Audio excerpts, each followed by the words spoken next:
Bom, vou começar. A gente hoje aqui tem como convidado, né, o professor Neil Canedo, fez graduação em Matemática pela Faculdade de Filosofia, Ciências e Letras de Valença, que é um distrito do Rio. É mestre em Educação Matemática pela Universidade Federal de Juiz de Fora e membro atualmente do grupo de pesquisa de ponta, GRIN e GRIF, pesquisando a parte de modelagem matemática e matemática financeira. Ele vai apresentar hoje um pouco desse trabalho para a gente. Bom, Neil, à vontade, palestra toda sua. Boa tarde a todos. Como a Luísa bem disse, né, na minha trajetória acadêmica, ela leu no curricular direitinho. A questão do nosso encontro aqui, nosso diálogo, é falar sobre as possibilidades didáticas da modelagem matemática para a sala de aula do ensino fundamental.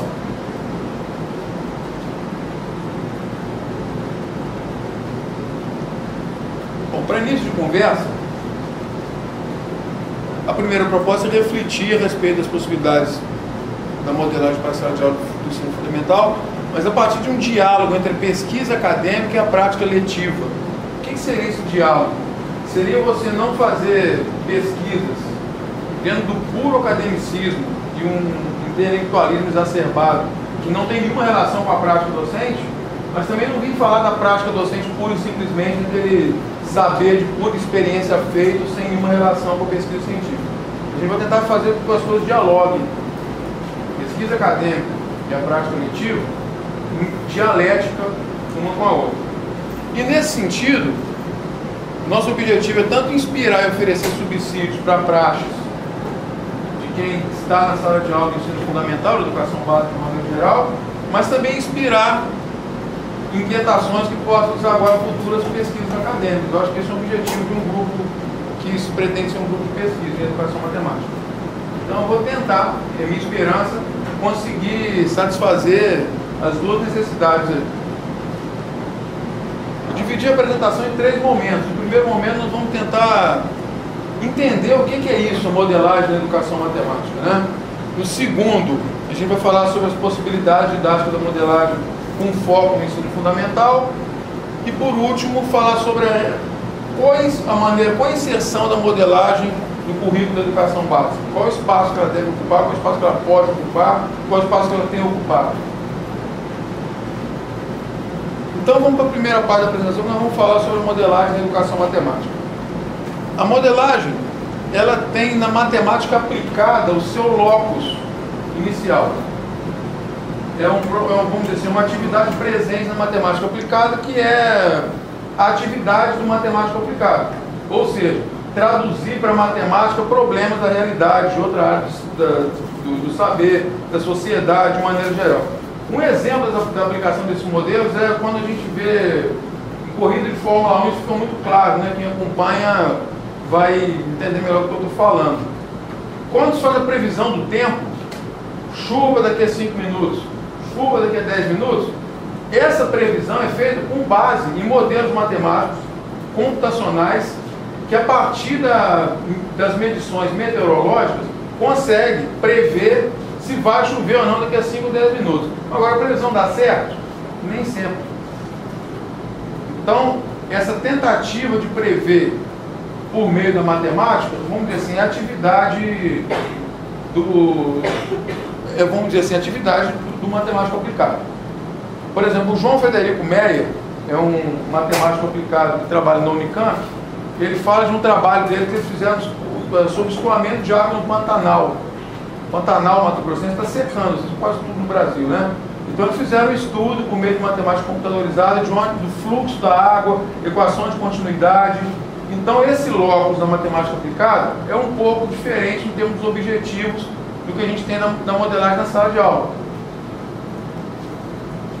Ao sair da matemática aplicada, o primeiro locus da modelagem na educação matemática foram as disciplinas matemáticas para não matemáticos. O que são essas disciplinas matemáticas para não matemáticos? São, por exemplo, quando você tem um curso de biologia, ciências biológicas, há uma matemática na grade curricular deles. Que matemática se estuda lá? Vamos dizer assim, os precursores da modelagem matemática e educação matemática concluíram que a matemática que os biólogos, os engenheiros, que vamos dizer, os profissionais que não são matemáticos estudavam, era um arremedo, um resumo da matemática do matemático. Era uma disciplina onde tinha elementos de cálculo diferencial integral, função, cômodo, matemática, só que era mais resumida, era menor, era menos aprofundada. Ou seja, não havia aplicação da matemática na atividade profissional do biólogo. Então os precursores começaram a trabalhar de forma diferente essa disciplina de matemática aplicada nesses cursos para biólogos e engenheiros. Eles vão aprender que, além da matemática, do matemático, como aplicar essa matemática na área do saber dele. Crescimento de população de bactérias, como que a gente consegue chegar numa função que pode levar a gente prever se a bactéria vai começar a causar problema ao organismo, ou então a planta que ela está aí proliferando. Essa foi a ideia inicial. Esses precursores começaram a ministrar cursos na formação continuada de professores que trabalhavam na educação básica. Foi por esse portal que a modelagem começou a entrar na educação básica. E chegou na sala de aula. A presença da modelagem matemática na educação matemática é muito mais consistente aqui do que aqui. A educação básica, eu diria que é incipiente ainda a presença da modelagem matemática. Certo? Nessa busca por compreender o que é modelagem, vamos tratar de algumas definições do termo modelagem matemática na educação matemática. O Rodney Bassanese é um dos precursores da modelagem na disciplina de matemática para não matemática. Ele começou a fazer o uso da modelagem matemática enquanto abordagem pedagógica, quando professor da Unicamp para o curso para biólogos, a disciplina chama biomatemática. Hoje ele faz a mesma coisa na Universidade do ABC, onde ele está lotado, como professor. Ele está nativo até hoje. A definição do Rodney Bassanese para a modelagem é muito próximo do que faz o matemático aplicado. Então, para esses precursores, a matemática, a modelagem matemática na educação matemática não é muito diferente da modelagem matemática na matemática aplicada.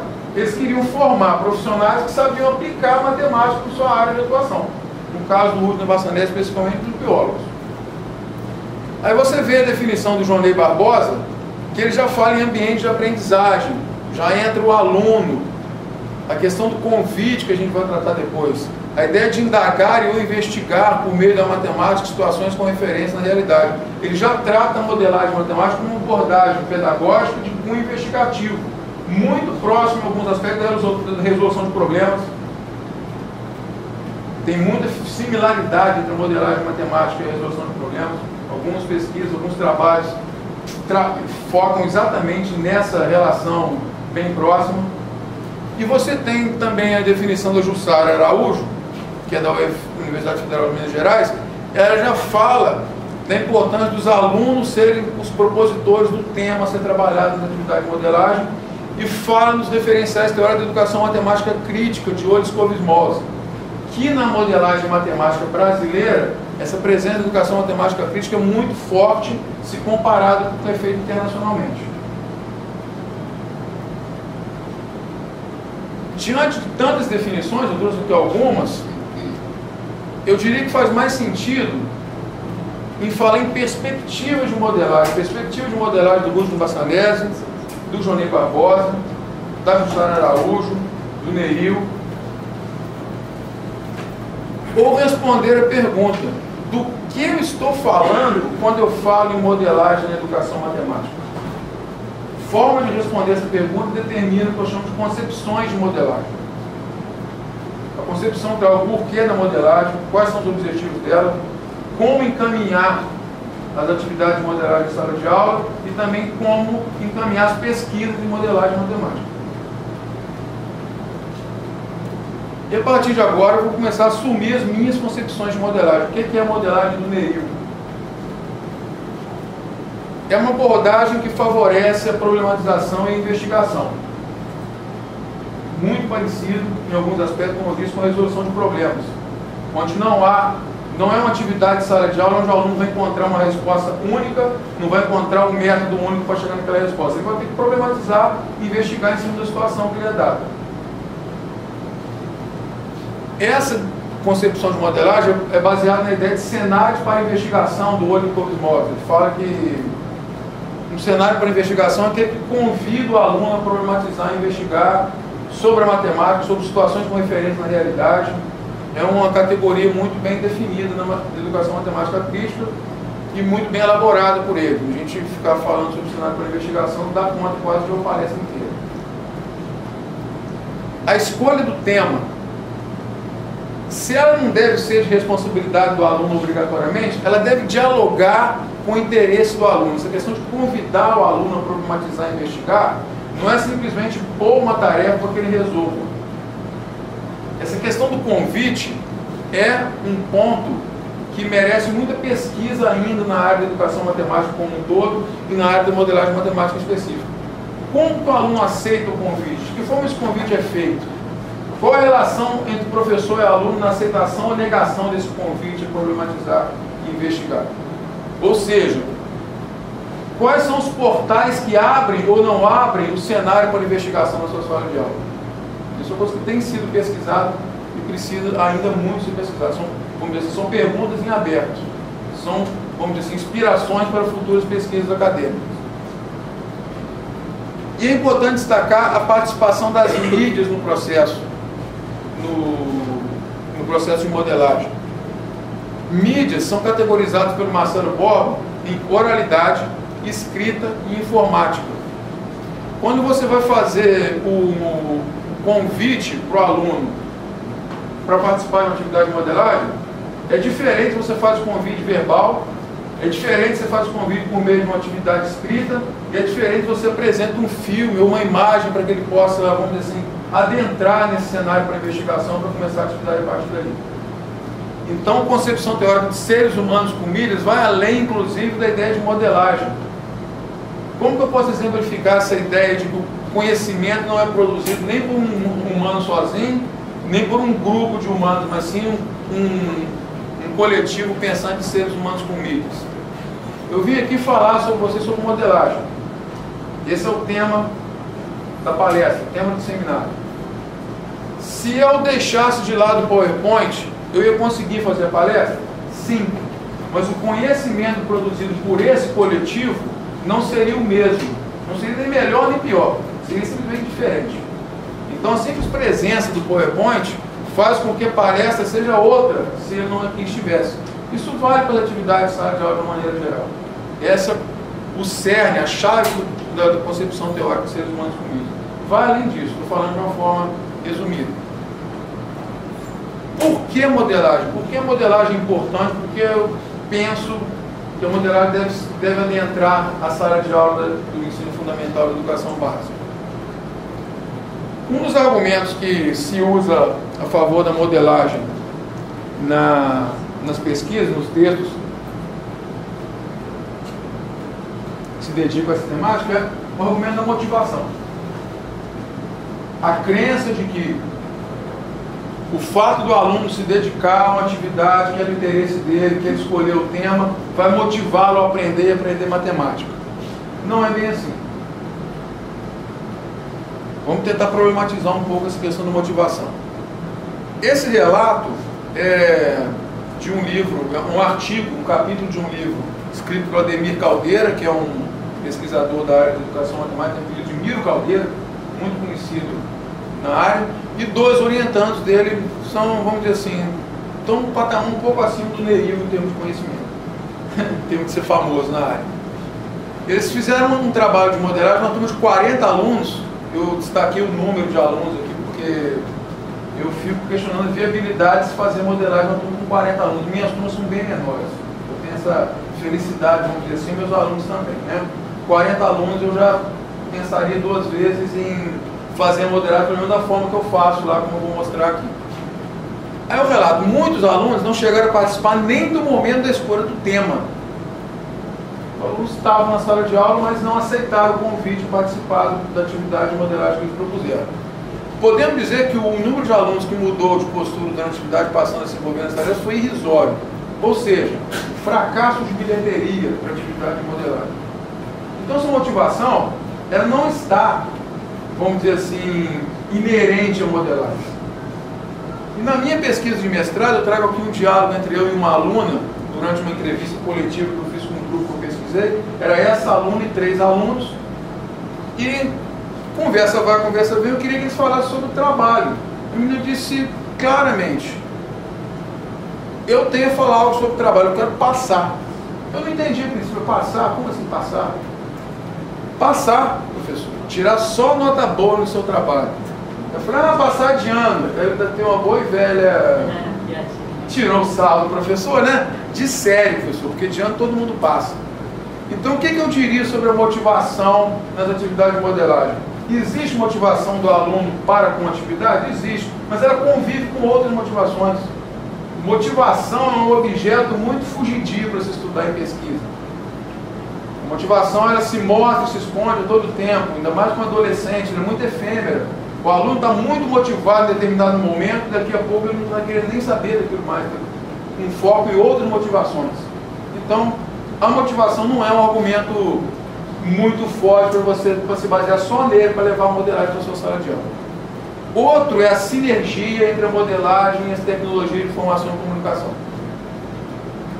É preciso também problematizar essa sinergia. O Marcelo Borba, que é um dos grandes educadores matemáticos, grandes pesquisadores que se dedicam à modelagem matemática, ele escreveu um artigo logo no início da carreira dele, que tem no site do GPIMEN, que é o grupo de pesquisa dele, GPIMEN, da Unesp de Rio Claro, e o título do artigo é o seguinte: se o computador é a solução, qual é o problema? É uma pergunta. Então, o fato da modelagem estar em sinergia com as tecnologias da informação, por si não justifica a presença da modelagem no currículo, na sua sala de aula. Olha aqui que o Marcelo Bob e a Mônica Villarreal falam no livro deles, um livro famoso, chama Seres Humanos com Mídias. É o texto do título do livro, é um livro em inglês. Ele fala que os alunos devem ser expostos às tecnologias de inteligência na sala de aula para que o conhecimento produzido na escola, na universidade, não fique desconectado com o restante da sociedade, permeado que a sociedade está por essa tecnologia. Esse é um argumento. O livro de 2005, que fala das pesquisas do final da década de 90 e início da primeira década do século XXI, tem essa argumentação.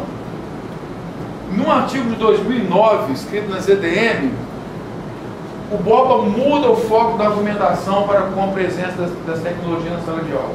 Ele fala que a adoção de abordagem de cunho investigativo com a modelagem é uma questão de sobrevivência da sala de aula à presença da internet, principalmente. Ele fala que boa parte dos problemas que são dados aos alunos resolver na sala de aula de matemática hoje em dia, de todos os níveis, de educação básica até a pós-graduação, a grande maioria é resolvida por um clique se as mídias informadas estiverem presentes. Eu já percebi que existem alguns sites hoje em dia que você tem a fórmula de Bhaskara plotada em alguns programas. Você coloca os coeficientes da equação do segundo grau A, B e C, te dá as raízes. Você já deve ter ouvido falar do Wolfram Alpha, que vai muito mais além, não dá só a resposta, ele dá módulo de solução, coloca o gráfico, desde a equação do primeiro grau até séries integrais de Fourier. Marcelo Borba, numa das palestras dele, disse que os alunos do curso de Biologia da Unesp, a lista de exercícios está sendo toda feita pelo Wolfram Alpha, é pago, mas eles fazem uma vaquinha, têm acesso, e a lista de exercícios deixou de ser uma atividade problema para a sala de aula. E tem aqui duas imagens que ajudam a gente a pensar sobre a questão da tecnologia na sala de aula. A primeira vai na direção do que o Marcelo Borba argumenta. Aquelas continhas ali com celular deixou de ser problema. Eu não estou aqui dizendo que não tem que deixar de fazer continha. A educação matemática tem que dar conta, inclusive, das técnicas algébricas, técnicas aritméticas. Isso não pode deixar de ser aprendido. Se isso for deixar de ser aprendido na escola, o cara que vai produzir calculadora precisa saber fazer essas continhas, senão não faz calculadora. Eu não estou defendendo que esses exercícios sejam abolidos, não. Estou tentando só levantar uma reflexão sobre, vamos dizer assim, a relação entre as mídias e o problema que os alunos enfrentam na sala de aula, como, vamos dizer assim, estou chamando de problema a possibilidade de aprendizagem. E essa outra foto, ela vai além. Ela diz que não é a leitura que eu faço dessa foto. Trazer as mídias para a sala de aula não é escolha do professor, ela já está na sala de aula. O que o professor precisa escolher é se ela vai continuar atrás do caderno ou se ela vai ocupar, ou se ela vai adentrar o coletivo que produz conhecimento. Vamos dizer assim. Eu acho que essa é a escolha que o professor tem que fazer, e é nesse sentido que a sinergia com as TIC é um argumento em favor da modelagem. Outro argumento que eu traço em favor da modelagem é a superação da tradição dos exercícios. Também precisamos problematizar o que seria essa tradição dos exercícios. Esse exercício, vocês estão conseguindo ler, está meio opaca a letra aqui, está dando para ler direitinho? É um livro, é um exercício que está no livro do Olis Clovismosa. É um livro que foi tirado de um pesquisador que está pesquisando essa sala de aula na Inglaterra. Então, são alunos ingleses que resolveram esse problema. O feirante A vende maçãs a 85 dinheiros, aqui só coloca o cifrão, vamos entender que 85 centavos, né? Quem dera. E o feirante B vende 1,2 kg por R$1. As perguntas: qual feirante é mais barato? E a segunda: qual a diferença de preço entre os dois feirantes se for comprar 15 kg de maçã? Aí o Olis Clovismosa começa a descascar o problema. Quem oferece maçã com o preço dessa forma? 1,2 kg a R$1. Quem vai precisar comprar 15 kg de maçã, a não ser alguém que vai precisar fazer uma festa, uma coisa, e vai negociar com certeza preço por atacado? Na prática, fora da sala de aula, fora do livro de matemática, 15 kg, o cara só compra o mesmo preço que ele compra um quilograma se ele quiser. Se ele tiver a fim de gastar dinheiro a mais. Outra questão que o Olis Clovismosa coloca, ele não tinha parado para pensar: a impossibilidade, quase impossibilidade de você pesar exatamente 15 kg de maçã, de laranja. Isso vale para toda a fruta, que você não pode, não é um farelo, né? Você não consegue derramar uma quantidade contínua. Quando você chega perto de 15 kg, você coloca uma maçã, passa de 15. Você tira uma maçã, passa a ter menos de 15. Então você nunca vai ter exatamente 15 kg. Isso não é pensado no exercício. Eu vou mais além dessa problematização sobre a tradição dos exercícios para tentar entender onde eu vou combatê-la e dizer que ela não tem que acabar. O meu argumento é o seguinte: ela é insuficiente para a educação matemática do aluno. A gente precisa superar a tradição dos exercícios, não acabar com ela. Esse exercício está no livro A Conquista da Matemática, que é muito famoso, né? Durante muito tempo foi o livro mais adotado na educação básica no Brasil. Em 2002 ele ainda era do Programa Nacional do Livro Didático, e que tem um problema muito parecido com o dos feirantes, em termos do que eu problematizo a questão dos exercícios. Paulo consegue fazer uma média de 3 exercícios de matemática em 10 minutos. Hoje a professora passou 6 exercícios. Quanto tempo ele deve gastar para fazer a tarefa? Aí eu fico tentando imaginar o Paulo, né? O menino que foi para casa com aqueles 6 exercícios para fazer, ele faz em média 3 em 10 minutos, quer dizer, vai gastar 20 minutos, será? Eu fico curioso para saber, né? A gente já viajando na maionese, como os meninos diziam, né? Viajando na maionese da antiga, até tudo. Qual a natureza dos exercícios que o Paulo leva para fazer para casa? Se for desses aí, eu acredito que a resposta vai bater em 20 minutos. Se for uma tarefa de modelagem, eu já acho meio complicado. E esse aí é da OBMEP. Via Facebook, né? O Facebook traz algumas coisas que ajuda a gente a refletir. A gente está pensando em nada, acaba pensando em alguma coisa. O menino lá fez 2.014 lançamentos de moeda e tirou por enquanto 997 caras. A pergunta é se ele, quantos lançamentos consecutivos ele precisa para poder ficar com um número de caras igual a metade do número de lançamentos. Eu montei a equação para ajudar a gente a pensar no problema. 2014 é o número de lançamentos que ele já fez, 997 é o número de caras que ele tirou. Se ele vai tirar várias caras consecutivas, o número de lançamento daqui para frente vai ser igual ao número de caras. Ou seja, o número de lançamentos mais os novos lançamentos dividido pelo número de caras mais os novos lançamentos tem que dar 2. Resolvendo a equação, você chega em igual a 20. Ele vai lá fazer o pontinho na Olimpíada de Matemática.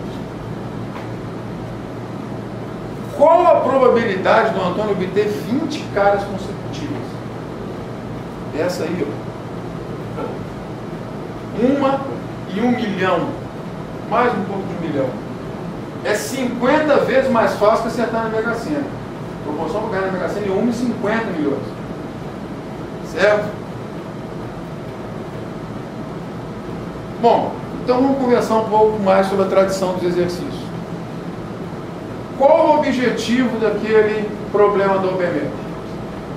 É fazer com que o aluno treine aquela habilidade matemática de resolver equações.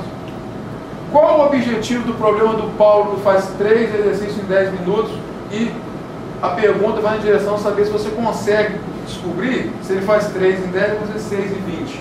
Assimilar o conceito de proporção. Se a gente tiver essa clareza, não há problema nenhum com os 2 exercícios. O professor precisa ter em mente qual o objetivo de cada um deles.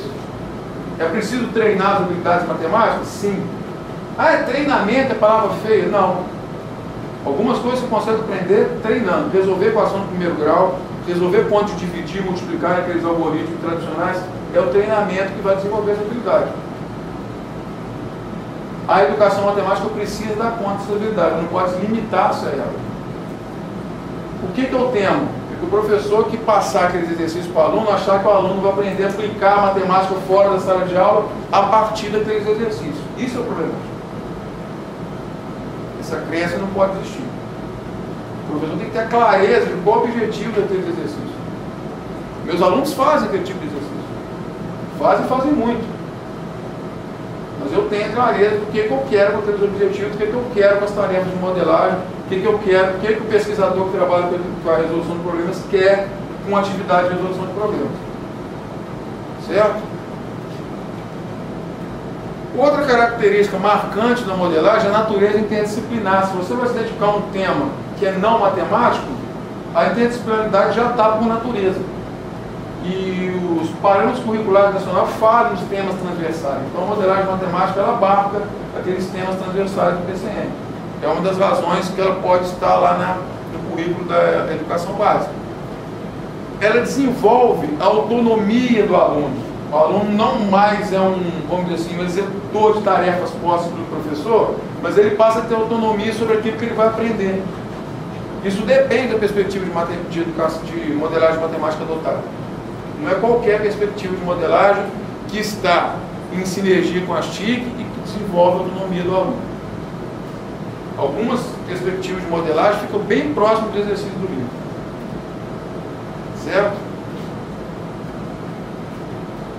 E outra possibilidade, vamos dizer assim, argumento em favor da modelagem são as possibilidades sociocríticas da modelagem. Eu estou me baseando nos referenciais de educação matemática crítica, que tem como um dos objetivos o desenvolvimento da materacia.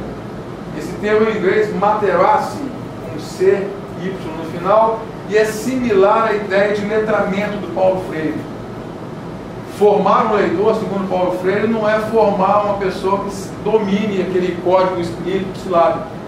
Precisa de uma pessoa que sabe ler o mundo onde ela transita, o mundo onde ela vive, para atuar nele. É uma competência similar da matemática que o Olis Kovismos define como... Ele fala que materacia não se refere apenas a habilidades matemáticas, mas também a competência de interpretar e agir numa situação social e política estruturada pela matemática. Questões de compra e venda, comprar a prazo, comprar à vista, são questões estruturadas pela matemática. Quando você tem um televisor enorme em promoção na porta da loja, oferecendo 48 vezes a entrada, já há um modelo matemático que fez a conta para aquela loja, que sabe quem vai comprar à vista, quantos vão comprar, quantos vão pagar à vista, quantos vão atrasar a prestação, quantos vão dar o calote. Quando o cara dá o calote, algumas redes de magazine já oferecem o empréstimo consignado para pagar a dívida que o cara tem com ele. Ou seja, já há um modelo matemático que fez o cálculo de forma que a loja vai obter o lucro máximo para a venda daquele aparelho. Ele não vai jogar para perder. Será que o consumidor está preparado para enfrentar isso? A educação matemática, vamos dizer assim, qual a relação dessa problemática com a educação matemática que a gente pratica na sala de aula? Acho que tem toda. E agora nós vamos para a possibilidade didática da modelagem matemática. Agora vamos teorizar menos partir mais para a prática. Os casos de modelagem do Johnny Barbosa servem para a gente, vamos dizer assim, categorizar as atividades de modelagem quanto à participação do aluno em todos os processos. Eu já vou adiantar que eu não concordo e não assumo essa divisão da atividade de modelagem em etapas. Vocês vão ver que quando eu apresentar a modelagem matemática que eu desenvolvo com os alunos na sala de aula, esse processo de formulação de problema, ele não pode anteceder a coleta de dados. Nem muito menos o que se chama de processo de simplificação. Essas coisas aqui acontecem tudo junto e misturado. E no final temos uma solução que é mais, vamos dizer assim, uma resposta que a matemática nos dá para aquela problemática do que uma resposta pronta em si.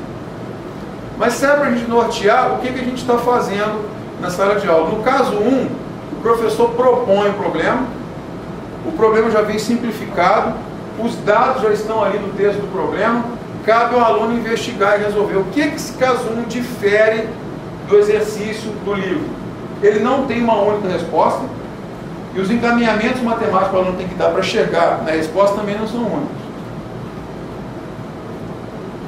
Essas tarefas de modelagem que ilustram o caso 1, são tarefas de modelagem que estão presentes no site de um grupo colaborativo de modelagem matemática da Universidade Federal da Bahia. E lá no site eles têm essa lista de tarefas de modelagem, vocês estão conseguindo ler daí. Tá?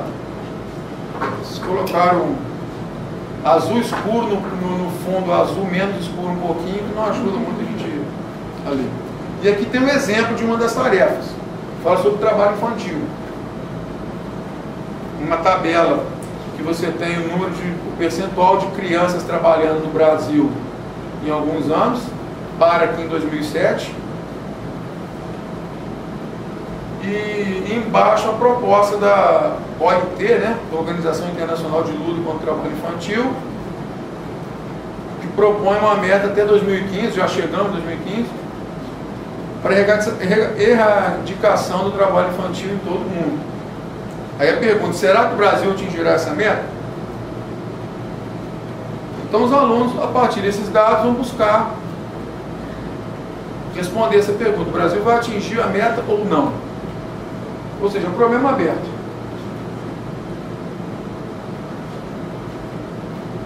O que a gente tem de concreto aqui é que em 2006 tinha 11,5%, em 2007 caiu para 10,8%. Aí entra os passos de simplificação.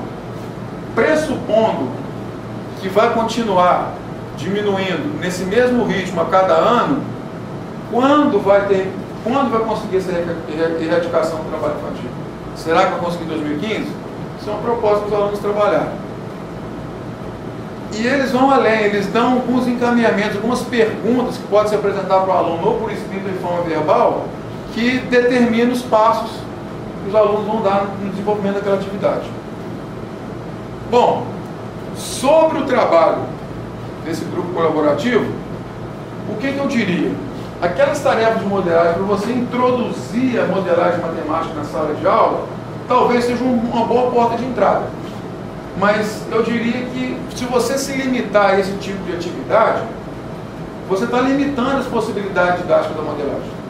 A modelagem pode ser mais do que aquilo. Essa é a minha visão.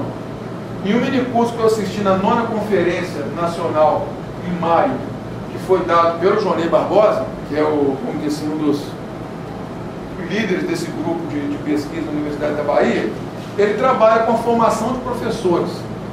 Trabalha com modelagem matemática, mas não no foco do aluno. O foco dele é a formação do professor. E qual foi o argumento dele? Ele disse com todas as palavras: eu sonho com o caso 3, em que o aluno é co-participante em todas as etapas. Mas eu tenho que me contentar com o caso 1, porque é a maneira que a modelagem consegue adentrar a sala de aula. Consegue a aceitação da comunidade de alunos, dos outros professores, da direção, dos próprios pais. E caminhar em direção ao caso 3, ele disse que não é um processo simples, dado o contexto onde ele trabalha. No meu caso, não. A forma que eu trabalho com a modelagem matemática com meus alunos é com base no que se chama de projetos de modelagem. É categorizado dentro daquele caso 3, que o Barbosa sugere, onde o aluno é co-participante desde a escolha do tema, mas não segue aqueles passos que vem da formulação do problema, simplificação, coleta de dados e solução. Como eu desenvolvo essas tarefas de modelagem com os alunos? As turmas são divididas em grupos. Cada grupo tem no máximo 5 a 6 alunos. Cada grupo é convidado a escolher um tema a partir do qual eles vão problematizar e investigar por meio da matemática inclusive. Mas é um trabalho interdisciplinar, entra outras áreas do saber. A matemática não fica sozinha. E quando eu faço a divisão da turma em grupos e cada grupo escolhe um tema, eu estou pensando naquela turma de 40 alunos lá do Ademir Caldeira. Naquele relato, a turma inteira se dedicou a um único projeto. Eu não vejo como viável. Vários projetos de modelagem com uma sala de aula, com grupos pequenos de alunos, é mais difícil você ter um aluno não participando de nada, né? Acho que fica mais... Até o aluno que se propõe não querer participar, se sente pouco à vontade. Na hora do processo ele acaba se envolvendo. As tarefas de modelagem não são dadas como na proposta do grupo colaborativo da Universidade da Bahia. As tarefas emergem a partir do tema escolhido em meio a um processo de problematização e investigação. Eu vou apresentar aqui como que são essas tarefas emergentes. O que vem a partir de agora são slides que os alunos confeccionam com a minha orientação, é claro, a orientação até de professores da área de língua portuguesa, e o resultado do projeto de modelagem de cada grupo é apresentado ao final do ano letivo, numa semana temática que a escola tem. Então, várias atividades, todas as disciplinas, uma delas é a apresentação, uma dessas atividades é a apresentação dos projetos de modelagem.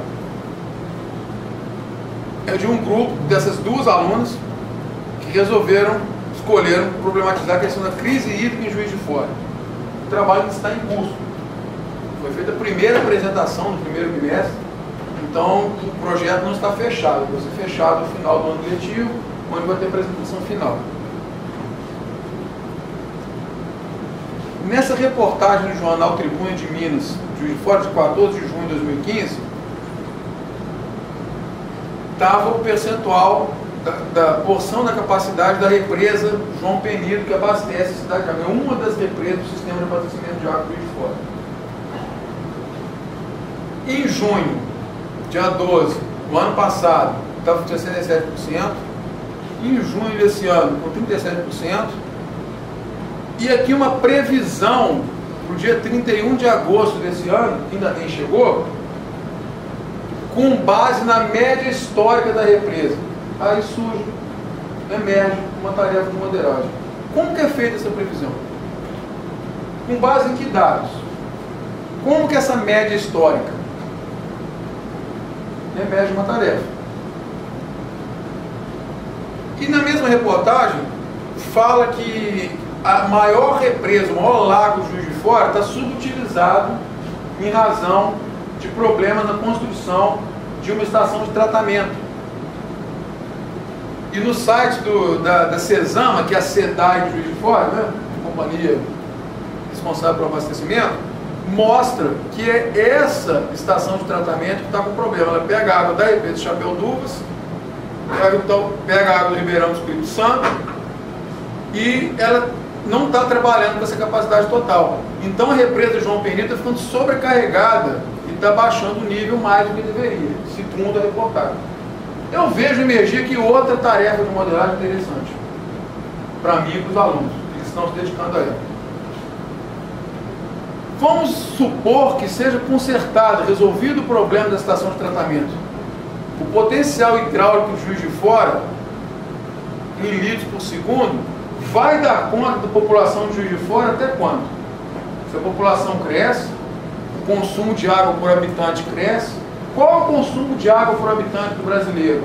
Será que eu posso usar o consumo de água por habitante do brasileiro como referência do consumo de água por habitante do cidadão de Juiz de Fora? São questões que vão emergindo como tarefas de modelagem nesse processo de problematização e investigação.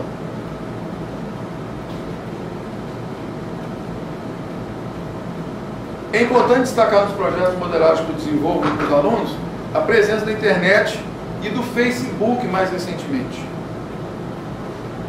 Eu tinha alguns amigos como amigos do Facebook, e isso aqui aconteceu ano passado. Cadê a data? 26 de março de 2014, os alunos estavam começando a desenvolver seus projetos de modelagem, e esse grupo de alunos, que eram esses dois alunos aqui que eu tinha como amigo mais dois, estavam querendo falar sobre a carreira dos jogadores de futebol. E eu encontrei esse link do site com os boias frias do futebol, que fala coisa do tipo: jogador de futebol no Brasil, 99% ganha salário mínimo. Dados desse site. Quase nenhum tem plano de aposentadoria. Carreira de jogador de futebol é uma carreira que dá lucro, o lucro de um salário mínimo para essa grande maioria, até os 35, 36 anos. Depois ele chega aos 35, 36 anos com uma eterna promessa de craque, que não virou craque, nunca vai ser um mestre Cristiano Ronaldo, cai no alcoolismo, no uso de drogas, vai frequentar as cracolândias da vida. E os alunos problematizaram tudo isso. Então, as primeiras relações via Facebook aconteceram de forma esporádica. Mas, ao ver a possibilidade dessa nova mídia no desenvolvimento dos projetos de modelagem, nós resolvemos criar um grupo. E isso aqui é uma interação por meio desse grupo. No grupo passou a acontecer não vamos dizer assim, a relação de uma via só, não o professor indicando o site para os alunos pesquisarem, mas os próprios alunos trazendo link de site, de vídeo, para, vamos dizer assim, fazer parte do trabalho deles. Então o Facebook, vamos dizer assim, é uma experiência ainda muito nova com o Facebook. Vamos dizer assim, na cultura escolar, as redes sociais não são tão bem vistas como, elas são vistas como, vamos dizer assim, o Paulo Freire fala sobre tecnologia o seguinte, falava, né? Eu não as santifico nem as demonizo, por isso me sinto em paz para lidar com elas. Eu procuro seguir esse conselho dele. Mas a ideia dos professores com qual convive é demonizar as redes sociais. Todos têm perfil no Facebook, todos não saem do WhatsApp, mas acho que vai atrapalhar o aluno estudar se eu estiver nessa reunião. E além desse grupo fechado que eu trabalho com os alunos, existe um grupo que eu vou falar dele no final da apresentação, que se chama Projetos de Modelagem Matemática. Nesse grupo eu divulguei esse seminário que eu estou fazendo aqui, divulgo o trabalho que eu faço com os alunos. E desse grupo está participando o Marcelo Borba, o Ademir Caldeira, o Jonei Barbosa, a Jussara Araújo, a Paula Malheiros e muitos pesquisadores vamos dizer assim, de renome em modelagem matemática do Brasil, são, vamos dizer assim, amigos lá do grupo. Acontecem algumas interações do tipo, alguém querendo desenvolver um trabalho de conclusão de curso na graduação, pede orientações, os pesquisadores começam a orientar eles sobre como desenvolver esse trabalho, onde pesquisar, ou seja, nasceu esse grupo primeiro para tentar me comunicar com os alunos. Como eu percebi que o grupo aberto estava trazendo os pesquisadores, ao mesmo tempo estava afastando os alunos, estava começando a ficar meio que constrangidos com a presença de todo mundo, eu fiz um grupo fechado para trabalhar com os alunos, e esse grupo aberto ficou como colaboração online, troca de informações. Tem coisas interessantes lá. Lá está meu produto educacional em forma de arquivo PDF. Todo artigo que eu consigo publicar, eu, junto com o Marco Aurélio, que já apresentou aqui, inclusive, e abriu os portões para mim, dessa minha apresentação aqui na UERJ. Todo artigo que eu consigo publicar com ele, os dois que eu consegui estão lá na versão PDF, e todo artigo que a gente coloca em análise de eventos estão lá também. Então, é uma boa fonte de consulta ao grupo, além de tudo. E a gente tem, como eu disse no final, a apresentação dos alunos por meio de slides eletrônicos. Eu trouxe aqui uma apresentação feita para os alunos, que já está praticamente pronta. O tema do projeto moderado dos alunos é Sem Floresta Não Tem Água, Relações entre Crise Hídrica e Desmatamento. Tem uma parte de vídeo que não consegui rolar aqui, porque barbeiragem minha, problema de configuração, mas o vídeo não é essencial para a gente entender como que o trabalho dos alunos desenvolve. A introdução, eu procuro falar com os alunos que eles escrevam o porquê de se interessar por aquele tema, por que eles escolheram esse tema. O que levou vocês interessados a pesquisar a relação de desmatamento e crise hídrica? E o argumento das meninas, um grupo só formado por meninos, o grupo da Luluzinha, são esses. Escolheram porque é um assunto muito presente na mídia, desmatamento, crise hídrica, resolveram se dedicar a essa problemática. Tem 3 grupos nos trabalhos que eu estou desenvolvendo esse ano falando sobre crise hídrica. Aquele que está falando sobre crise hídrica de Juiz de Fora, esse falando sobre crise hídrica e desmatamento, e o terceiro falando sobre as relações entre crise hídrica e crise energética, questão das bandeiras tarifárias, bandeira vermelha, o porquê disso. Aqui alguns resultados das tarefas que emergiram nesse processo de problematização e investigação. Isso aqui é a área total desmatada no Brasil na primeira década do século XXI, de 2000 a 2010. Como são 10 anos, eles fizeram a média por ano essa área desmatada por dia no Brasil. Por que eles calcularam a área desmatada por dia? Aqui tem um vídeo que é simplesmente ilustrativo, que fala sobre desmatamento. Desmata-se um campo de futebol a cada 4 minutos. É uma partida da seleção brasileira feminina de futebol com a Dinamarca, o jogo que o Brasil ganhou, feminino, por isso que ganhou, masculino não ganhou de ninguém. E que mostra uma animação que no meio do jogo o campo vai cedendo lugar a um espaço de terra. Durante 4 minutos aquela faixa de terra vem andando, ocupa todo o espaço do campo. E é um vídeo promocional, uma promoção de uma ONG que está querendo chamar a atenção do desmatamento no Brasil. O site da ONG aumentou em 50.000% o acesso depois da apresentação do vídeo. Acesso ao site da ONG. Um pouquinho. E essa aqui é uma outra animação que está no YouTube, que fala sobre a relação entre a evaporação na floresta, na área onde tem floresta, em cada metro quadrado, e na área onde tem pasto. Tem os dados que os alunos tiraram dessa animação que vai servir para eles fazerem a conta depois. A gente não vai poder ver a animação em função de problemas de configuração. Essa animação está na aula de geografia, na educação à distância da Universidade Estadual de Londrina. Quer dizer, são dados relativamente confiáveis. Não é dado que alguém colocou no YouTube sem alguma responsabilidade. E aqui está a conta dos alunos. Quanta água deve ser evaporada por dia em razão do desmatamento? Essa aqui é a quantidade de água evaporada em cada metro quadrado na floresta, em cada metro quadrado no pasto, a média por dia. Os alunos sabem calcular a média no 9º ano? Sabem, fizeram alguns cálculos de média. Mas a média aqui ganha um significado todo diferente daquelas tarefas baseado na tradição dos exercícios. A média aqui não é mais um número. Qual é o uso que ele faz da média? A média aqui entra na simplificação do problema para que ele seja matematicamente possível para eles. É matematicamente impossível você saber exatamente qual vai ser a área desmatada amanhã no Brasil, qual vai ser a quantidade de água que vai deixar de evaporar amanhã no Brasil em razão do desmatamento. É feita uma média. A média anual. A média diária. Então aqui, se em cada metro quadrado evapora isso de água na floresta e isso de água no pasto, em 1 quilômetro quadrado, que é 1 milhão de metros quadrados, está errado aqui a digitação, são 3.900.000 litros. Quando você tira a floresta e põe pasto, evaporava-se isso em cada quilômetro quadrado. Passa a evaporar isso. Esse 45,14 km² é o que se desmata por dia no Brasil, tomando como base a média diária da primeira década do século XXI.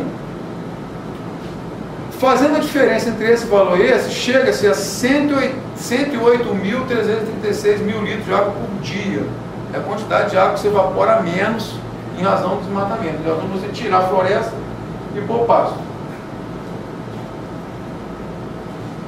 São mais de 100 mil caixas d'água de 1.000 litros por dia. Esse é o trabalho dos alunos. E aqui tem uma reportagem que a gente também não vai poder ver em função do problema de configuração aqui com um vídeo que fala do projeto Olhos d'Água do Instituto Terra, do fotógrafo Sebastião Salgado, lá na nascente do Rio Doce, divisa do Espírito Santo, Minas Gerais. Ele está reflorestando, ele começou reflorestando uma fazenda. Com o reflorestamento da fazenda, ele e a esposa dele perceberam que ao plantar árvore onde já era pasto há muito tempo, as nascentes, os olhos d'água começaram a brotar novamente, e ele resolveu estender esse projeto para toda a bacia do Rio Doce, recuperando a nascente que o Rio Doce está secando.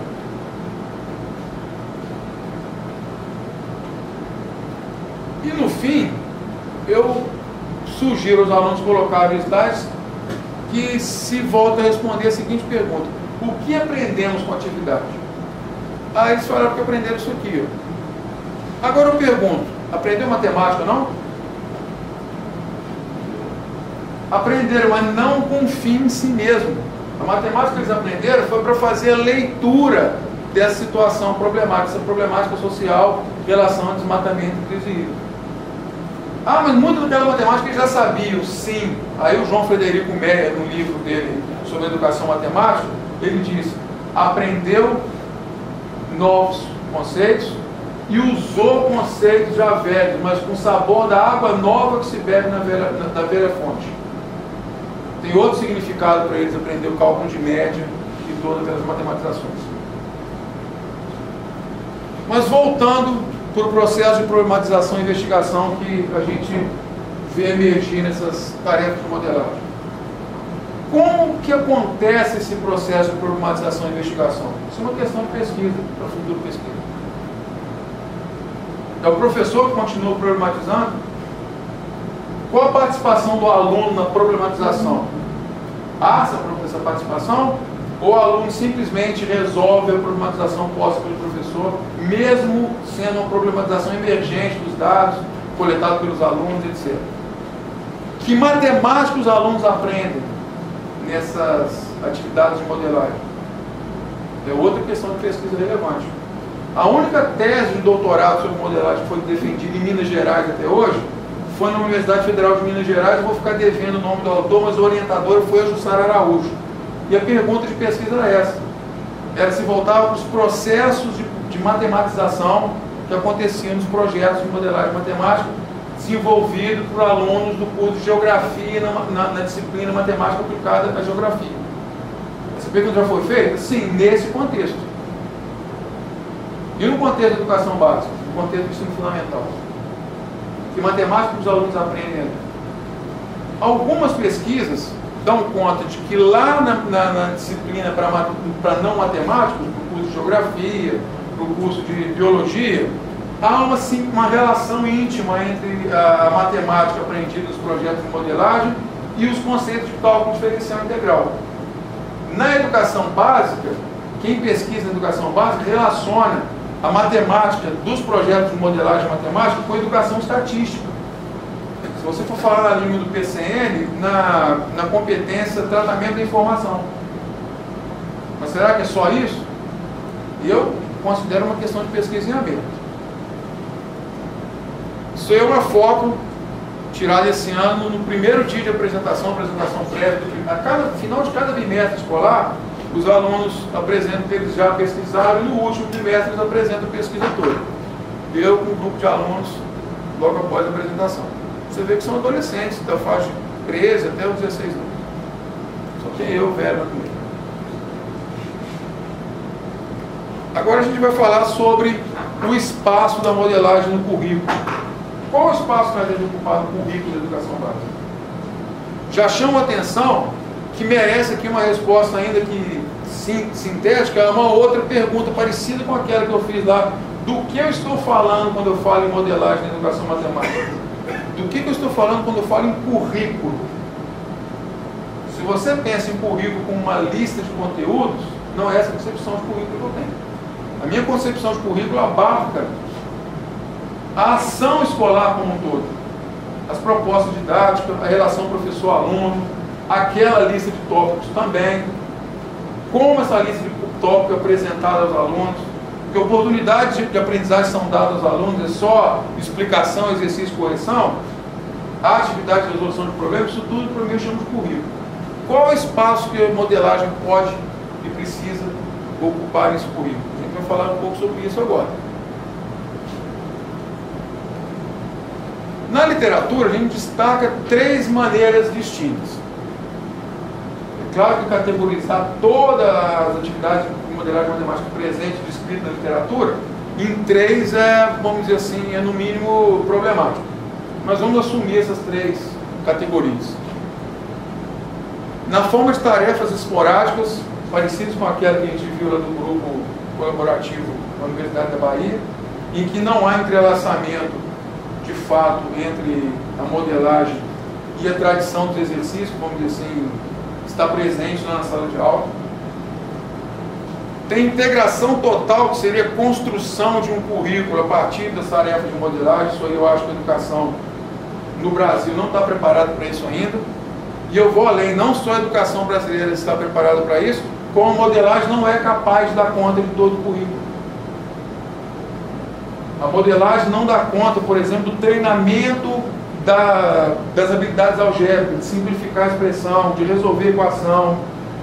A modelagem matemática por si não dá conta disso. E isso é uma competência que o aluno precisa ser proeficiente, ele precisa ser fluente em álgebra. Ele precisa olhar para uma expressão e saber que ele pode colocar o x em evidência e colocar com de baixo. Precisa disso. Independente se ele está trabalhando com a mídia escrita, lápis e papel, se ele está trabalhando no PowerPoint, não importa. É uma habilidade que a educação matemática precisa dar conta. Eu assumo isso. Essa é a minha concepção de educação matemática. Dentro da minha concepção de educação matemática e de modelagem, a modelagem não dá conta de todos os aspectos do currículo. Todas as competências que o currículo da educação matemática e da educação básica demanda. É insuficiente. O Marcelo Borba tem a mesma visão. Recai no que eu acabei de falar, a modelagem e seus limites. Ela não dá conta do currículo da educação básica em sua integridade. Há habilidades que o aluno precisa desenvolver que o projeto de modelagem não é capaz de fazer com que ele desenvolva.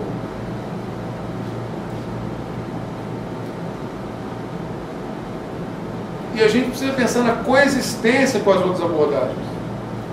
Por exemplo, impera na educação matemática do ensino fundamental o que o Oles Kovismos chama de paradigma de exercício, que está naquilo que eu problematizei, a tradição dos exercícios. A modelagem precisa coexistir com esse exercício. Como que eu trabalho a modelagem na educação matemática que eu pratico? Existem 6 aulas de matemática. 4 são as aulas convencionais. 2 eu dedico aos projetos de modelagem.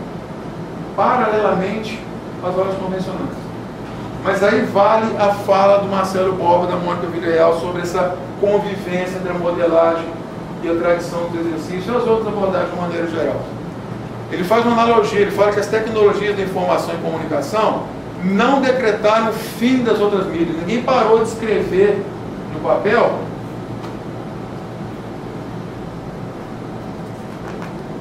Ninguém parou de divulgar os eventos no papel em função de existir Facebook, WhatsApp, PowerPoint. O papel não está presente. Ninguém deixou de falar oralmente depois que existiu o Messenger, a mensagem instantânea por escrito. Estou aqui falando, tomando água para conseguir continuar falando, sou prova viva disso. Da mesma forma que as mídias informáticas não aniquilaram a oralidade e a escrita, a modelagem não vai suprimir as outras práticas curriculares, mas elas vão se formatar mutuamente. Da mesma forma que a informática formatou a maneira como falamos, eu falaria de uma forma completamente diferente, minha oralidade seria outra se não tivesse PowerPoint. Da mesma forma que as mídias informáticas formataram as outras mídias, a modelagem matemática tende a conviver com as outras abordagens curriculares, formatando-as. E eu me enxergo nessa fala do Marcelo Borba, da Mônica Villarreal. Porque as aulas ditas convencionais que eu continuo a praticar não são as mesmas a partir do momento que elas passaram a conviver com a modelagem. Não são. As aulas são abertas à exploração, mais do que eram antes. Eu trago um exemplo vivo do que eu vivi de uma experiência que eu realizei na semana passada, um aluno do 6º ano que não, vamos dizer assim, os projetos modelados desenvolvo com os alunos do 8º e 9º ano. Primeiro que eu não dou conta de fazer projeto modelado com todos os alunos do 6º ao 9º. E segundo que os alunos do 8º e 9º ano estão mais maduros para desenvolver projetos de modelagem. Dá para desenvolver com o 6º ano? Sim. A minha pesquisa de mestrado foi com alunos do 6º ano. E uma das leituras que isso me permitiu foi dizer que os alunos do 6º ano não estão maduros para desenvolver atividade de modelagem daquela forma. Depende muito do professor carregá-lo o tempo inteiro. O professor é sempre problematizador, sempre tem que apontar caminho. A gente vai ver um trecho de aula que vai falar exatamente sobre isso.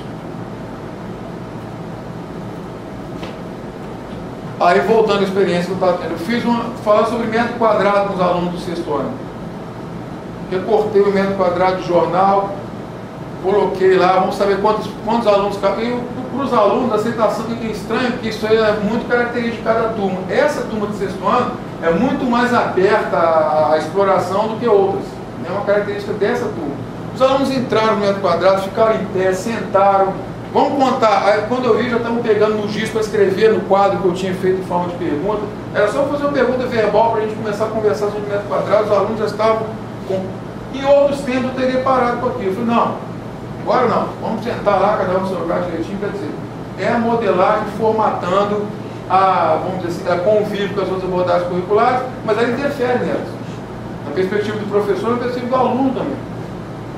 Trago outro exemplo. Eu dei um minicurso ano passado na Universidade Federal de São João del Rei, na Semana da Matemática. E um dos ouvintes do minicurso era um aluno da graduação que estava no projeto PIBID, e ele estava no PIBID fazendo modelagem matemática com os alunos. O relato dele foi o seguinte: quando ele saiu da escola que ele estava desenvolvendo o projeto de modelagem com os alunos, paralela à aula convencional do outro professor, que lá estava, que era o professor oficial, vamos dizer assim, quando as atividades do PIBID saíram daquela escola, ele parou de fazer os projetos de modelagem com os alunos passaram a cobrar do professor antigo uma postura idêntica à do aluno do PIBID. Ou seja, teve uma pressão de baixo para que o professor modificasse a prática letiva dele. Os alunos cobraram do professor isso. Agora, se o professor atendeu cobrando dos alunos, já não é mais com a gente, não com ele. O aluno pedido está preocupado com isso. Não, você não tem que se preocupar, você plantou a semente. Onde você plantou é que são elas agora. Você foi lá e colocou os alunos questionando a aula tradicional, os alunos não querendo mais se limitar àquilo. Agora, se o professor vai atender o apelo dos alunos, é com ele. Então, procurei mostrar aqui como que, ao conviver com as outras abordagens curriculares, a modelagem e ela se formaram. Agora vamos falar um pouco sobre modelagem, sala de aula e autonomia do aluno, que eu cheguei a falar lá nos primeiros slides, mas não fui a fundo. O diálogo que eu vou apresentar aqui sugere uma dissonância entre a modelagem e a tecnologia da informação e comunicação. É um diálogo, uma transcrição da minha dissertação de mestrado. Eu conversando com os alunos, um diálogo entre eu e esse sujeito de pesquisa aqui, o Rafa. A pergunta que eu ia fazer, ele não deixou, é por que em alguns momentos, ao invés de se dedicarem ao trabalho da pesquisa deles lá com a modelagem, eles iam jogar jogos online no computador. O joguinho que eles gostavam de jogar é o Frive. Por que eles iam para o Frive, ao invés de fazer o trabalho que eu estava desenvolvendo com eles durante a pesquisa? Vale falar sobre o contexto de pesquisa. Eles tinham aula convencional com a professora, 5 horários, e ela me cedia esses alunos em um dos horários para eu fazer pesquisa. E na minha pesquisa eu desenvolvi projetos de modelagem com essa turma de 6º ano.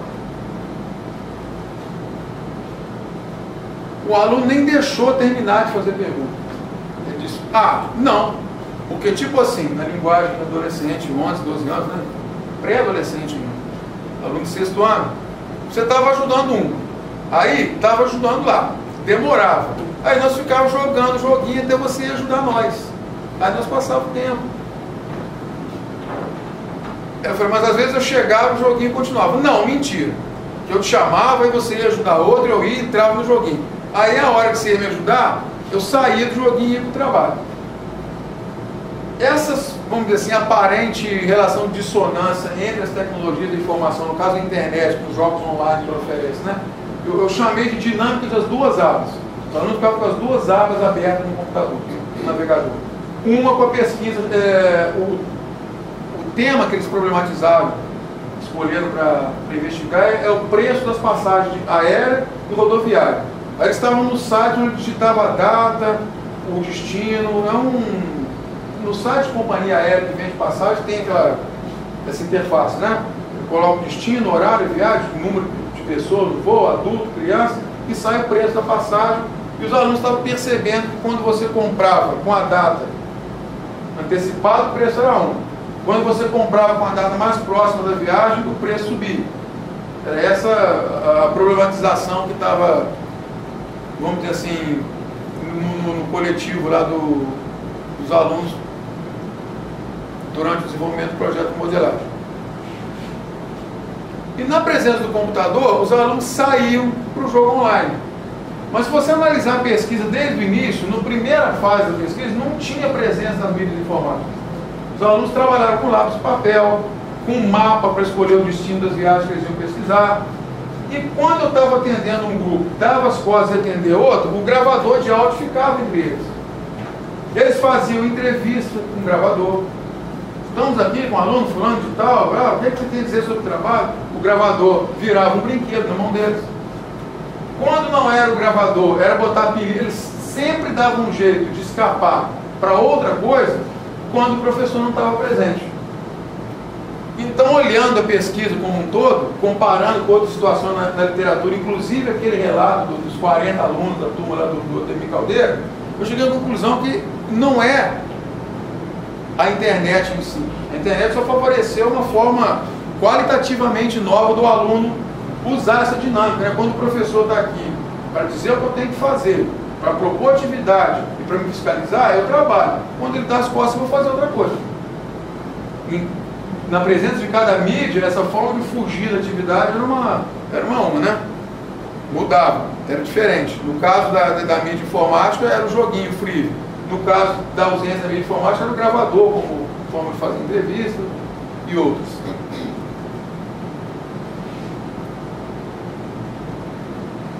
E a gente percebeu que isso é reflexo daqueles exercícios, aquela tradição do exercício, onde o aluno é simplesmente o executor de tarefas prontas pelo professor. E nesse livro da Leal e o Oris Cobismosa, que eles falam sobre diálogo e aprendizagem de educação matemática, eles falam o seguinte: eles falam que os alunos, quando vêm para a sala de aula, eles vêm conhecedores de um certo discurso escolar que influencia suas expectativas, suas antevisões sobre o que ele vai fazer, que cabe a ele, que cabe ao professor na sala de aula. E eles costumam esperar que o professor apresente o conteúdo que quer que eles aprendam. Eles não vão propor ideias próprias. Esperam ser comandados e avaliados pelo professor. Tudo isso eu percebi como em relação com a atitude que os alunos tomavam durante o projeto de modelagem, que foi foco da minha pesquisa. E eu cheguei à conclusão que é uma questão de autonomia. Nesse artigo que eu e o Marco Aurélio escrevemos para o CIPEM, o Simpósio Internacional de Pesquisa e Educação Matemática, que vai acontecer mês que vem agora em Goiás, o trabalho já está aprovado, mas os análises foram publicados ainda. A gente finaliza essa questão da autonomia de uma forma um pouco mais sintetizada do que aparece lá na dissertação. A dissertação aparece em vários parágrafos, solto, não tem vamos dizer assim, não está tão focado como ficou no trabalho do CIPEM. A gente escreveu da seguinte forma: nessa tradição, na qual o professor explana e prescreve tarefas, os alunos ouvem e executam tarefas postas, há pouco espaço para a construção da autonomia discente necessária para transitar no novo paradigma de tarefas de cunho investigativo como a modelagem existe. E nós defendemos que a presença da modelagem no currículo de educação básica tanto demanda como favorece o desenvolvimento dessa autonomia. Ou seja, a relação entre as práticas de modelagem e a autonomia é uma relação dialética. Em que sentido? A modelagem exige do aluno que ele construa autonomia. E, ao mesmo tempo, ela favorece a construção da autonomia por parte do aluno. O Paulo Freire fala em autonomia de uma maneira bastante ampla. Ele se preocupa bastante em definir essa categoria. E o Paulo Freire fala de um estilo muito... Ele escreve de um estilo muito oral, né? Ele gasta muito verbo para falar as coisas. Ele diz, por exemplo, que a autonomia não tem hora marcada para acontecer. Ninguém fica autônomo aos 18 ou aos 21 anos. Ela é um processo que o aluno, o educando, só adquire na tomada de decisão. Ou seja, a autonomia que o aluno precisa para transitar nos projetos de modelagem, na atividade de cunho investigativo com a modelagem, só vai ser construído no desenvolvimento de tarefas de cunho investigativo com a modelagem. E essa é a conclusão que a pesquisa nos permitiu chegar. Bom, estou aqui encerrando a conversa por hoje. Agradeço a todos a oportunidade de estar falando sobre modelagem matemática, né, educação matemática para um grupo tão seleto, né, sempre que a gente tem essa oportunidade, a gente fica até um pouco, vamos dizer assim, com o coração na boca, né? Isso é normal. E aqui os contatos sobre o que eu falei, o e-mail, meu perfil no Facebook e o grupo Projetos de Modelagem Matemática, que faz às vezes um grupo colaborativo. Inclusive os slides dessa apresentação eu vou colocar no grupo em forma PDF, então em forma de imagem JPEG, para que todos possam acessar. Tem aqui as referências bibliográficas. Quem quiser fotografar de uma vez, por vontade, mas vai estar lá no grupo Projeto de Modelagem. Bom, agora eu estou aberto a perguntas. Boa. Perguntas, se quiserem vir, então. Professor Neil, Pois não. acho muito interessante a palestra de modelagem, é um assunto que eu tenho bastante interesse na área de educação. O professor Marco já teve aqui, deu uma palestra sobre a palestra. Uma questão que eu tive algumas perguntas, mas porque a modelagem não abarca todos os campos, todas as áreas. Eu acho isso bem difícil de acontecer, né? Porque parece que tudo que a gente conhece no mundo hoje é feito a partir de modelo. Talvez essa modelagem, como é que a modelagem não pode abarcar uma língua portuguesa? Talvez você já viu a portuguesa que tem para dizer o que é a modelagem, como ela deve se apresentar, porque eu vejo assim, o problema sério que a gente tem na nossa matemática, parece que o professor de matemática não sabe falar português, ele fala matemática dele. Porque você bota um problema, tem um problema no livro, vamos ler aquilo 200 vezes, eu leio 200 vezes, não consigo entender. Basta o professor colocar algumas palavras entre aquele problema que não passa a entender esse problema. A gente tem um problema sério, tem essa interpretação, né, da língua matemática. Simples parece que era simples dentro do simples, né? Você precisa fazer simples para ser mais simples. Eu achei bem interessante, mas como a gente consegue abordar tudo isso? Porque o professor de matemática não está muito preocupado com essa ideia, né? A nossa educação está muito voltada a resolver problemas, são meros resolvedores de exercício. No caso da doação, isso tudo é óbvio. No caso da matemática abstrata, né? Ela não tem muita conexão com a nossa realidade, com a vida. E a questão da modelagem, eu acho interessante, quanto à parte da informática, eu percebi isso, assim, muito cedo, quando eu entrei aqui, teve aula no laboratório de cálculo, e que o computador não era a solução, ele era o problema. Né? Onde estava o problema? Estava na nossa falta de conhecimento. A gente não sabia cálculo para trabalhar o programa. Faltou conhecimento. Eu acho que essa mídia não está conversando. Ou a gente não está conseguindo conversar. Né? Porque os problemas que são dados, simplesmente você substitui variável. Né? Você troca variável por valor numérico. Você chega ao... Não seria o caso aí de começar a repensar qual tipo de problema matemático tem que fazer.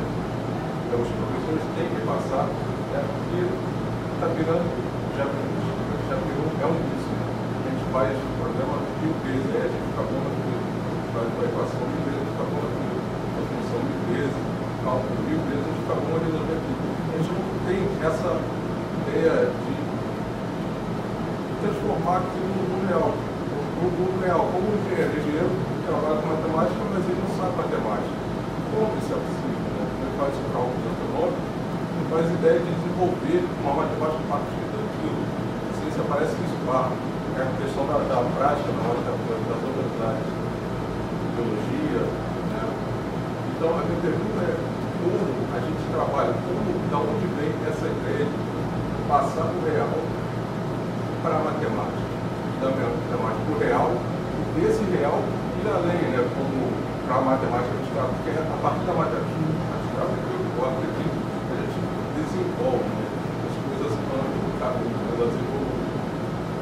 Então, como a gente passa, né? Parece que o modelo está pronto. Deve ser pronto. Como a gente tem essa coisa de transformar a modelagem matemática? Ensinar, porque parece que eu fiz foi não está presente na sala de aula, né? Tá um tempo que você tira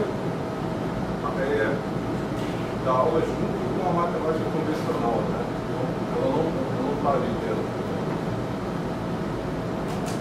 Bom, a gente precisa fazer a separação entre a modelagem matemática, campo profissional da matemática aplicada, e a modelagem matemática como, assim, possibilidade de aprendizagem para o aluno na sala de aula. Professores que têm objetivo diferente. Quando eu digo que a matemática ela não abarca toda o currículo de matemática, estou me referindo a algumas habilidades, conceitos matemáticos que a modelagem não dá conta de problematizar. Quando você parte, porque quando você assume a concepção de modelagem que eu assumo, você não tem a matemática como objetivo último. A matemática se toma como uma ferramenta para fazer uma leitura de uma problemática. E qual a matemática que o aluno vai usar para ler aquela problemática? Ele não vai usar toda a matemática. Vai usar algumas ferramentas matemáticas que são, vamos dizer assim, essas ferramentas matemáticas têm ressonância com aquele problema. Mas, por outro lado, a modelagem ajuda a problematizar algumas relevâncias e irrelevâncias do currículo. De toda a literatura de modelagem matemática que eu revisei, eu não vi nenhum problema, nenhum projeto de modelagem, onde a fórmula de Bhaskara estivesse presente. Tem uma resposta para isso? Não tem. E a fórmula de Bhaskara é muito criticada, inclusive por Bertrand D'Ambrosio. O Bertrand D'Ambrosio, no livro dele, ele diz que a presença do polinômio de segundo grau, de uma maneira geral, no currículo de educação básica, é uma herança das escolas militares.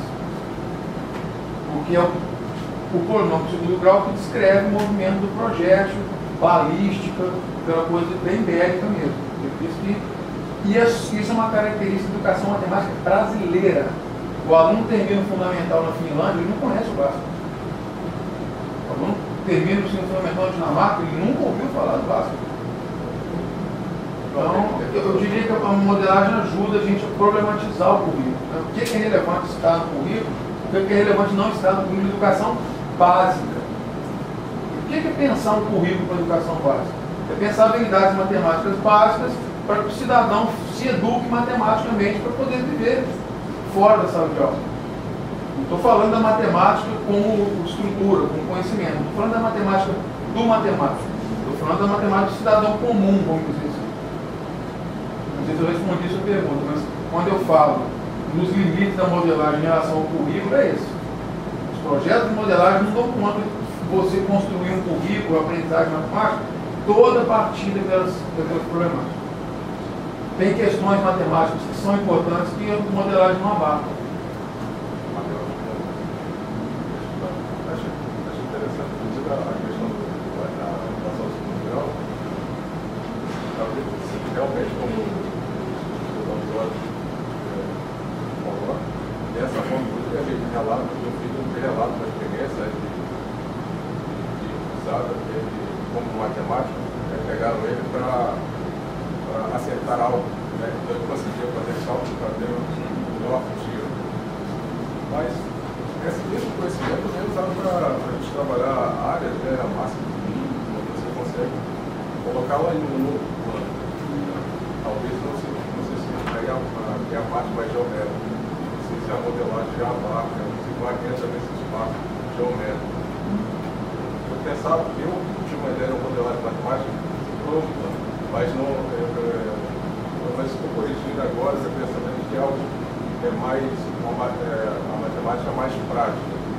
Você consegue se inserir no mundo real através pelo GED, matemática, eu acredito que seja isso. Eu acho que tem uma noção errada do que é modelagem. É uma matemática permitindo uma leitura de mundo, de situações problemáticas, como é o caso do desmatamento, aqui direito. A matemática se uma ferramenta para trazer uma leitura que sem a matemática você não tem.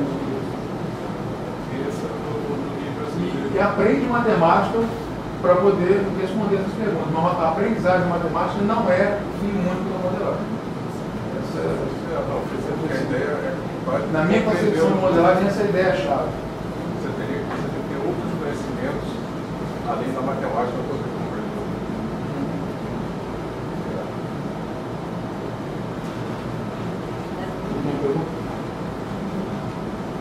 Desculpa, eu acho que não sei se eu perdi o comecinho da conversa, mas essa sua atividade, você aplicou ela onde? Onde era a escola?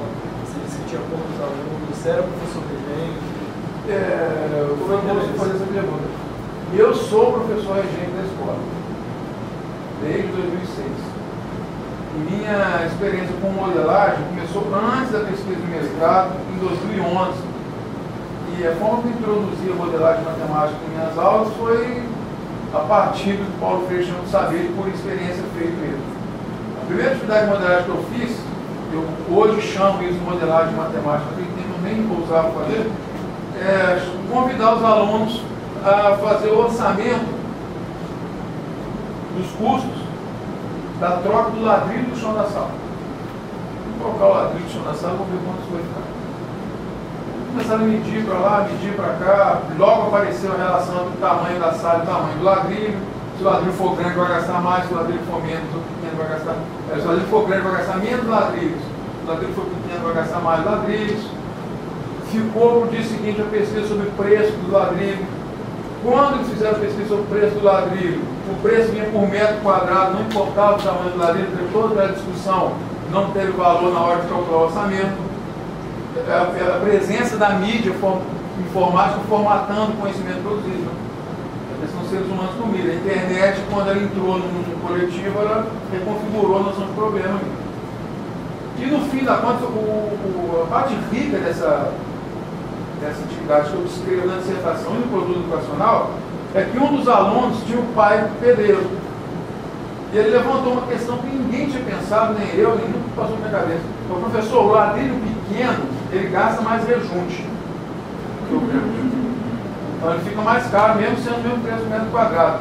E mais, gasta mais mão de obra. Porque nas salas do ladrilho são exatamente como esse aqui, esse grandão, mais de um metro quadrado.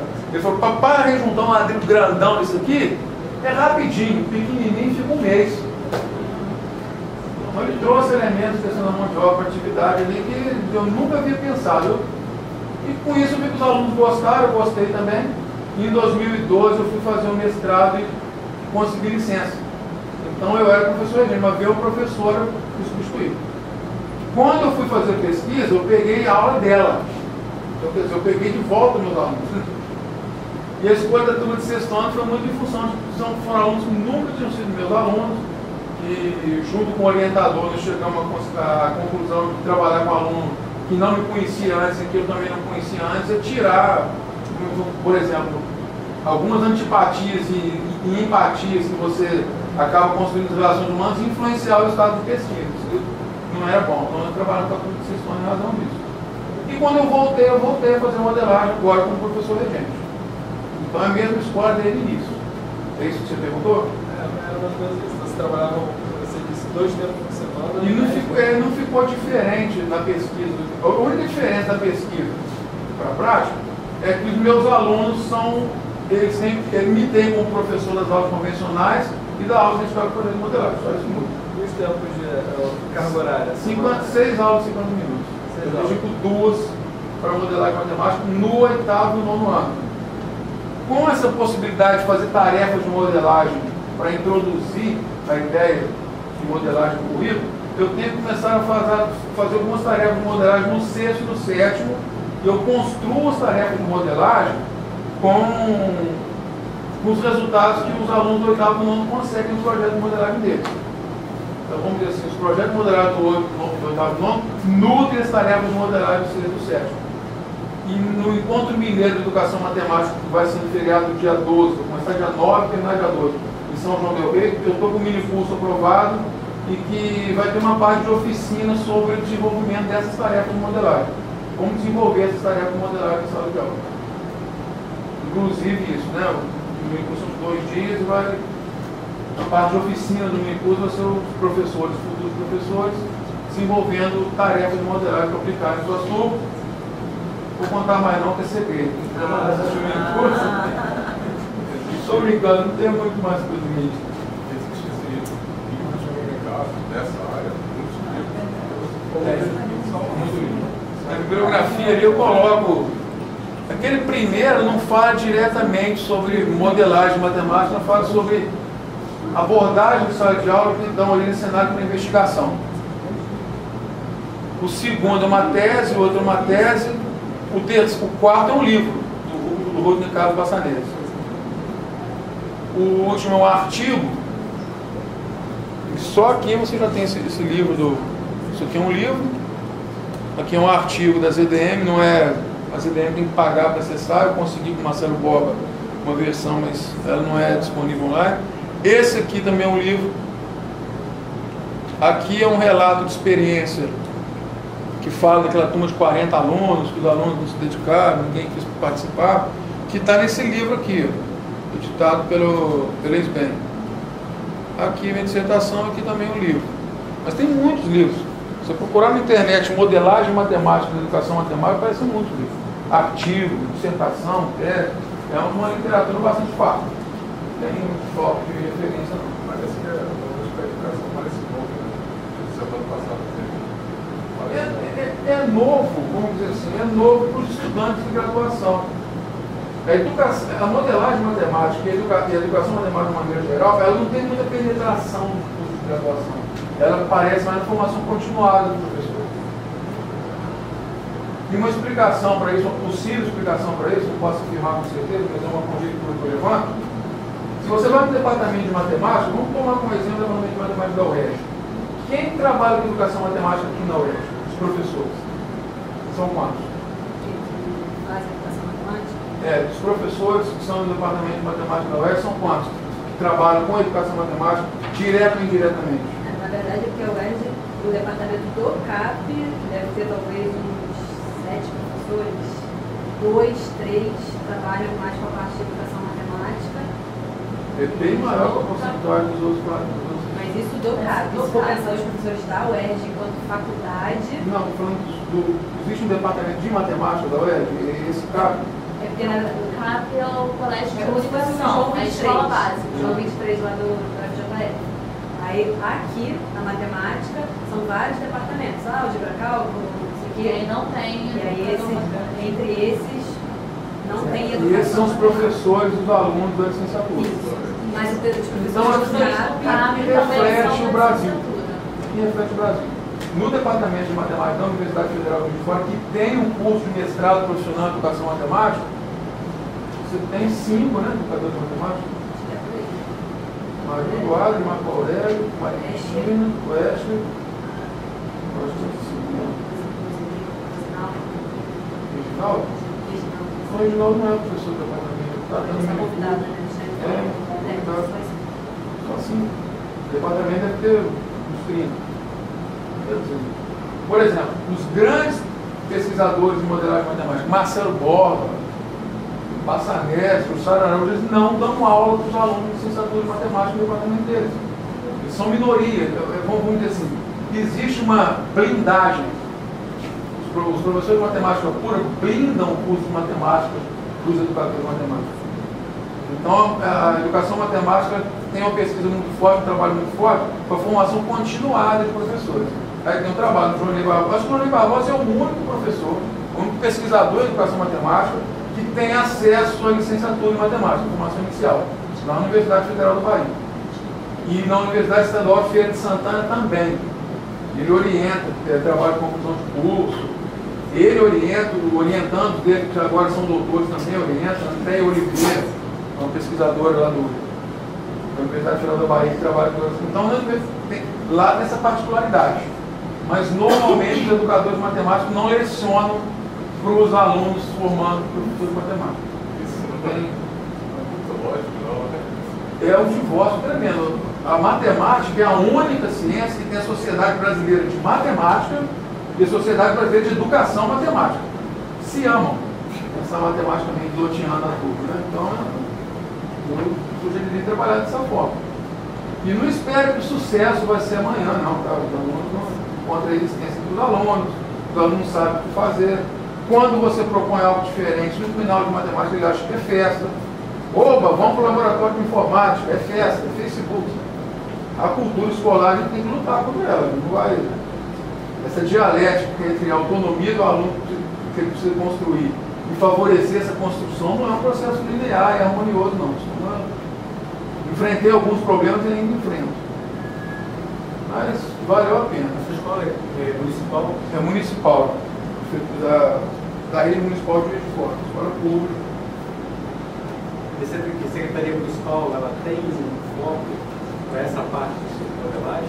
Não, o trabalho é de exército de homem só. Não tem. Não apoio nenhum. Quando teve um evento na universidade onde tinha alguns membros da Secretaria de Educação de fora, eu estava apresentando um painel com o meu trabalho, eles postaram muito, vamos chamar vocês para apresentar no coordenador, mas ficou só no político, né? Ficou só no discurso. Vem ter em contato com a escola, pegou o nome da escola, até hoje a escola está esperando contato. Aí teve uma fiscalização, eles não dão esse nome, mas é uma fiscalização, como os professores estavam trabalhando, e eles foram na escola coordenadora, trabalharam falando do meu projeto. De novo, eles se mostraram muito interessados, vão ver, mas até agora está só na base de elogio. Ninguém querendo comprar. Alguns professores da escola, para trabalho interdisciplinar, conseguiam contagiar, mas de uma forma muito tímida. O cara fica mais entusiasmado do que disposto a te ajudar, entendeu? É difícil você. É uma cultura muito arraigada, né? O professor está ali só para dar aula, qualquer coisa além não ganha para isso, é todo um discurso difícil de você penetrar nisso. E eu já falo o contrário, eu teria muita dificuldade hoje em trabalhar da maneira convencional que eu trabalhava antes. Você não vai ter que fazer mais nada, só dar aula, cuspir, eu vou ter muita dificuldade de fazer isso. Não porque eu não vou conseguir tecnicamente falando, não vou conseguir motivacionalmente falando. Não vou conseguir motivação nunca.